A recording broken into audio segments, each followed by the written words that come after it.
One of the things I think is one of our biggest problems is truancy.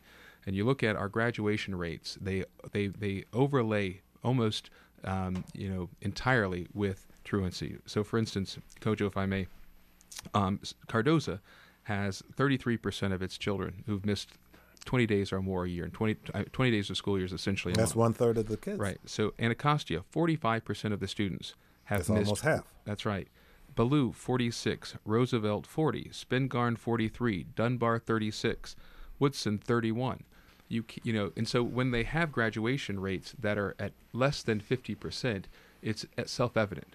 But it's not just our high schools where truancy is a problem. In our elementary schools, I've got many elementary schools where 30% or 40% of the kids have missed 2 weeks or more. And so once you start cheating the child of an education in elementary school, you compound it with time. And But you mentioned school accountability and parent responsibility. The school accountability part, going from Michelle Reed to Kaya Hendon, is what we've tended to be focusing on.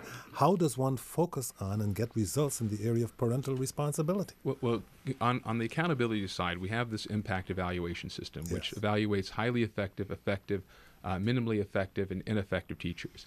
Our system currently permits minimally effective teachers one more bite at the apple. So we're putting minimally effective teachers in classrooms right now. It's about 14% of our workforce. The evidence suggests that a new teacher would produce better results than a tenured, ineffective, or a minimally effective teacher. We fire ineffective teachers on the spot, but minimally effective get another year. Who here wants their child in the classroom with a minimally effective teacher? No one. That has to stop.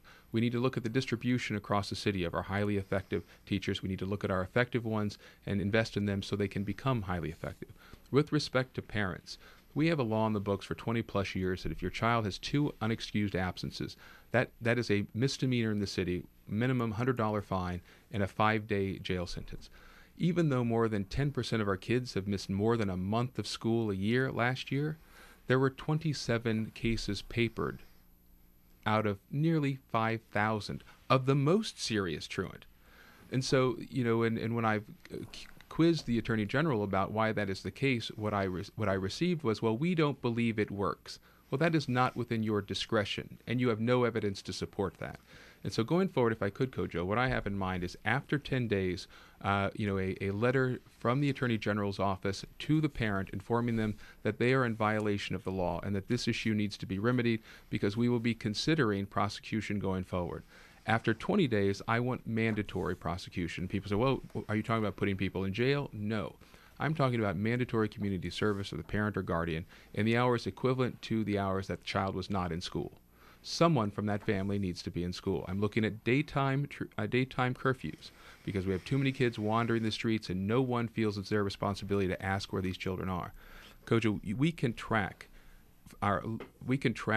truancy to test scores. So in our schools that have the highest truancy, have the lowest test scores. The easiest way we can improve test scores is have the kids in the classes. One last point. People say, well, just more money will solve the problem. The truth is our 10 top performing elementary schools, with 1 or 2 exceptions, receive 20% less money than our 10 least performing elementary schools. More money will not put the child in the classroom. More money will not improve their education unless they are in the classroom.